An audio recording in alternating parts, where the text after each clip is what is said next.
Hello guys, मी आहे सायली आणि ते काका आणि काना गाडीचे काहीतरी करत होते ते मी बघत होते.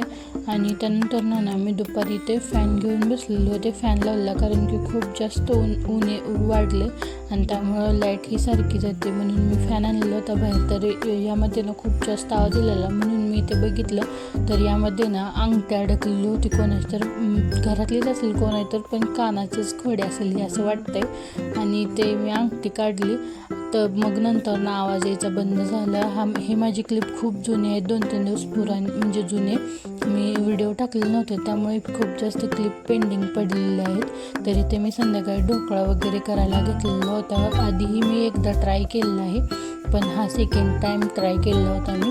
तरी ते 1 वाटी बेसन घेतलं, थोडंसं मीठ टाकलं, लिंबू वगैरे पिळलं, त्यामध्ये हळद वगैरे टाकली आणि ते सगळं मिक्स करून घेतलं. थोडंसं तेलही टाकलं, मिक्स केलं. तेलामुळे सॉफ्ट होतो ढोकळा म्हणून मी ते तेल ओतलं आणि ते सगळं मिक्स करून त्यामध्ये पाणी ओतून घेतलं. पाणी वगैरे मिक्स केल्यानंतर ना यामध्ये एकही ढिकळी राहू द्यायची नाही. जर ढिकळ्या राहिल्या तर तो तसंच कोरडं पीठ राहतं.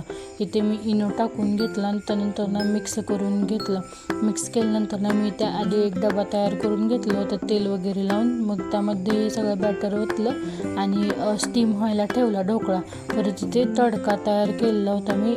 तडक्यासाठी काय नाही, जास्ती असं तेल ओतलं, थोडंसं मोहरी, कढीपत्ता, मिरची आणि मीठ थोडंसं टाकून, साखर टाकून पाणी ओतून उकळवून घेतलं.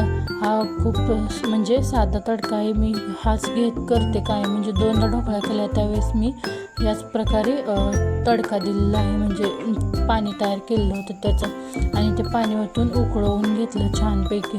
आणि आजची क्लिप आहे पुढची. परत इथे आज आमच्या इथे जत्रा असल्यामुळे, म्हणजे दुसरा दिवस आहे आजचा जत्रेचा, त्यामुळे इथे आम्ही भजी वगैरे आणले होते ते खात बसलो होतो. आणि पप्पांनी ना भेळ पण आणली होती ते आम्ही ते खात बसलेलो होतो. आणि लाईट गेली म्हणजे पाऊस वगैरे यायला आले. असं कसं यायला आलं माहीत नाही, उन्हाळ्यात पावसाळा, तरी ते पाऊस यायला आला म्हणून लाईट वगैरे गेली होती. आम्ही सगळेजण असं अंधारात बसलेलो होतो.